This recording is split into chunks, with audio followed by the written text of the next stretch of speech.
हमें अभिमान नहीं होना चाहिए जब हम ये बातें करते हैं। 1 परोपकार, 2 आत्मसंयम, 3 पराक्रम, 4 शास्त्र का ज्ञान हासिल करना, 5 विनम्रता, 6 नीतिमत्ता। यह करते वक्त अभिमान करने की इसलिए जरूरत नहीं क्योंकि दुनिया बहुत कम दिखाई देने वाले दुर्लभ रत्नों से भरी पड़ी है। यदि हम किसी से कुछ पाना चाहते हैं तो उससे ऐसे शब्द बोले जिससे वह प्रसन्न हो जाए।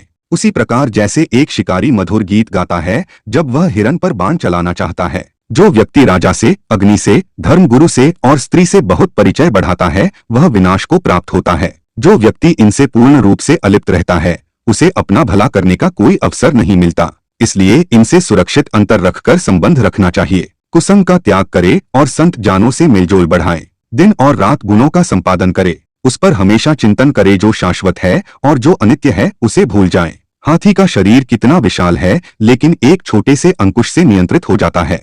एक दिया घने अंधकार का नाश करता है, क्या अंधेरे से दिया बड़ा है।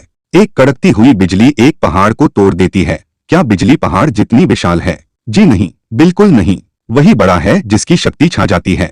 इससे कोई फर्क नहीं पड़ता कि आकार कितना है। जो घर गृहस्थी के काम में लगा रहता है वह कभी ज्ञान प्राप्त नहीं कर सकता। मौस खाने वाले के हृदय में दया नहीं हो सकती। लोभी व्यक्ति कभी सत्य भाषण नहीं कर सकता और एक शिकारी में कभी शुद्धता नहीं हो सकती। आप चाहे 100 बार पवित्र जल में स्नान करें, आप अपने मन का मैल नहीं धो सकते। उसी प्रकार जिस प्रकार मदिरा का पात्र पवित्र नहीं हो सकता, चाहे आप उसे गर्म करके सारी मदिरा की भाप बना दे। जो व्यक्ति 1 साल तक भोजन करते समय भगवान का ध्यान करेगा और मुंह से कुछ नहीं बोलेगा उसे 1000 करोड़ वर्ष तक स्वर्ग लोक की प्राप्ति होगी।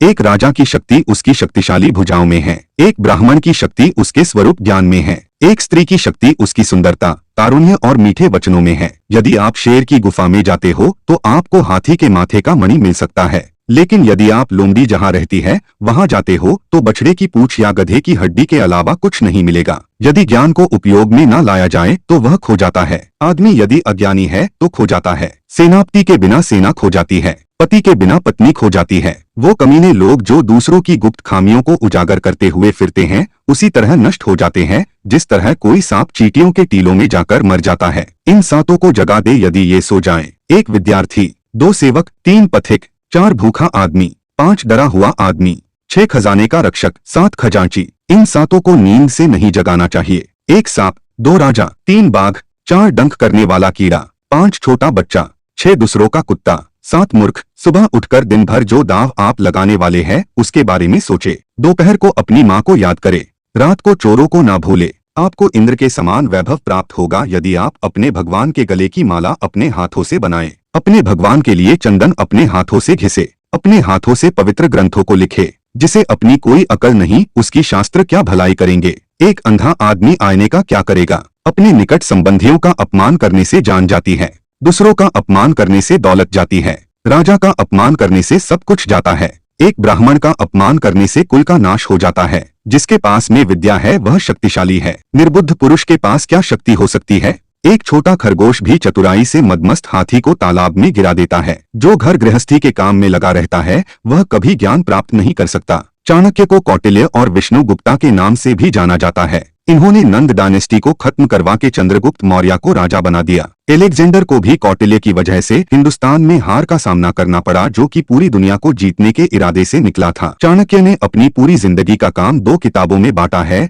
यह है कौटिल्य अर्थशास्त्र और चाणक्य नीति। आज हम चाणक्य नीति के बारे में सुनेंगे। चाणक्य नीति पंक्तियों के रूप में लिखी गई है। इसमें कोई कहानी नहीं है लेकिन ज्ञान कूट कूट कर भरा हुआ है। तो आइए शुरू करते हैं चाणक्य नीति। एक पंडित भी घोर कष्ट में आ जाता है यदि वह किसी मूर्ख को उपदेश देता है। यदि वह एक दुष्ट पत्नी का पालन पोषण करता है या किसी दुखी व्यक्ति के साथ अत्यंत घनिष्ठ संबंध बना लेता है। दुष्ट पत्नी, झूठा मित्र, बदमाश नौकर और सर्प के साथ निवास साक्षात मृत्यु के समान है। व्यक्ति को आने वाली मुसीबतों से निपटने के लिए धन संचय करना चाहिए। उसे धन संपदा त्याग कर भी पत्नी की सुरक्षा करनी चाहिए। लेकिन यदि आत्मा की सुरक्षा की बात आती है तो उसे धन और पत्नी दोनों को तुच्छ समझना चाहिए। उस देश में निवास न करें जहां आपकी कोई इज्जत नहीं हो, जहां आप रोजगार नहीं कमा सकते, जहां आपका कोई मित्र नहीं और जहां आप कोई ज्ञान अर्जित नहीं कर सकते। अच्छा मित्र वही है जो हमें निम्नलिखित परिस्थितियों में नहीं त्यागे। आवश्यकता पड़ने पर, किसी दुर्घटना पड़ने पर, जब अकाल पड़ा हो, जब युद्ध चल रहा हो, जब हमें राजा के दरबार में जाना पड़े और जब हमें शमशान घाट जाना पड़े। भोजन के योग्य पदार्थ और भोजन करने की क्षमता, सुंदर स्त्री और उसे भोगने के लिए काम शक्ति, पर्याप्त धनराशि तथा दान देने की भावना, ऐसे संयोगों का होना सामान्य तप का फल नहीं है। उस व्यक्ति ने धरती पर ही स्वर्ग को पा लिया। 1 जिसका पुत्र आज्ञाकारी है, 2 जिसकी पत्नी उसकी इच्छा के अनुरूप व्यवहार करती है, 3 जिसे अपने धन पर संतोष है। ऐसे लोगों से बचे जो आपके मुंह पर तो मीठी बातें करते हैं लेकिन आपके पीठ पीछे आपको बर्बाद करने की योजना बनाते हैं। ऐसा करने वाले तो उस विष के घड़े के समान है जिसकी ऊपरी सतह दूध से भरी है। बुरे मित्र पर तो कभी विश्वास न करें, अच्छे मित्र पर भी विश्वास न करें, क्योंकि यदि ऐसे लोग आपसे रुष्ट होते हैं तो आपके सभी राज से पर्दा खोल देंगे। लाड़ प्यार से बच्चों में गलत आदतें ढलती है, उन्हें कड़ी शिक्षा देने से वे अच्छी आदतें सीखते हैं। इसलिए बच्चों को जरूरत पड़ने पर दंडित करें, ज्यादा लाड ना करें। प्रेम और मित्रता बराबर वालों में अच्छी लगती है। राजा के यहाँ नौकरी करने वाले को ही सम्मान मिलता है। व्यवसायों में वाणिज्य सबसे अच्छा है। अवह उत्तम गुणों वाली स्त्री अपने घर में सुरक्षित रहती है। एक दुर्जन और एक सर्प में यह अंतर है कि सांप तभी डंक मरेगा जब उसकी जान को खतरा हो, लेकिन दुर्जन पग पग पर हानि पहुँचने की कोशिश करेगा। रूप और यौवन से संपन्न तथा कुलीन परिवार में जन्म लेने पर भी विद्याहीन पुरुष पलाश के फूल के समान है, जो सुंदर तो है लेकिन खुशबू रहित है। कोयल की सुंदरता उसके गायन में है। एक स्त्री की सुंदरता उसके अपने परिवार के प्रति समर्पण में है। एक बदसूरत आदमी की सुंदरता उसके ज्ञान में है तथा एक तपस्वी की सुंदरता उसकी क्षमाशीलता में है। कुल की रक्षा के लिए एक सदस्य का बलिदान दें, गांव की रक्षा के लिए एक कुल का बलिदान दें, देश की रक्षा के लिए एक गांव का बलिदान दें, आत्मा की रक्षा के लिए देश का बलिदान दें। जिस तरह सारा वन केवल एक ही पुष्प अवन सुगंध भरे वृक्ष से महक जाता है, उसी तरह एक ही गुणवान पुत्र पूरे कुल का नाम बढ़ाता है। 5 साल तक पुत्र को लाड एवं प्यार से पालन करना चाहिए, 10 साल तक उसे छड़ी की मार से डराए, लेकिन जब वह 16 साल का हो जाए तो उससे मित्र के समान व्यवहार करे। सैकड़ों गुणरहित पुत्रों से अच्छा एक गुणी पुत्र है, क्योंकि एक चंद्रमा ही रात्रि के अंधकार को भगाता है, असंख्य तारे यह काम नहीं करते। एक ऐसा बालक जो जन्मते वक्त मृत था, एक मूर्ख दीर्घायु बालक से बेहतर है। पहला बालक तो एक क्षण के लिए दुख देता है, दूसरा बालक उसके माँ बाप को जिंदगी भर दुख की अग्नि में जलाता है। वह गाय किस काम की जो ना तो दूध देती है ना तो बच्चे को जन्म देती है, उसी प्रकार उस बच्चे का जन्म किस काम का जो ना ही विद्वान हुआ ना ही भगवान का भक्त हुआ। यह बातें एक बार ही होनी चाहिए। 1 राजा का बोलना, 2 विद्वान व्यक्ति का बोलना, 3 लड़की का ब्याहना। यदि आप पर मुसीबत आती नहीं है तो उससे सावधान रहे, लेकिन यदि मुसीबत आ जाती है तो किसी भी तरह उससे छुटकारा पाए। खाली बैठने से अभ्यास का नाश होता है, दूसरों को देखभाल करने के लिए देने से पैसा नष्ट होता है। गलत ढंग से बुवाई करने वाला किसान अपने बीजों का नाश करता है। यदि सेनापति नहीं है तो सेना का नाश होता है। वासना के समान दुष्कर कोई रोग नहीं, मोह के समान कोई शत्रु नहीं, क्रोध के समान अग्नि नहीं, स्वरूप ज्ञान के समान कोई बोध नहीं। समुद्र में होने वाली वर्षा व्यर्थ है, जिसका पेट भरा हुआ है उसके लिए अन्न व्यर्थ है। पैसे वाले आदमी के लिए भेंट वस्तु का कोई अर्थ नहीं। दिन के समय जलता दिया व्यर्थ है। राजा को उसके नागरिकों के पाप लगते हैं, राजा के यहाँ काम करने वाले पुजारी को राजा के पाप लगते हैं, पति को पत्नी के पाप लगते हैं, गुरु को उसके शिष्यों के पाप लगते हैं। गधे से ये 3 बातें सीखे।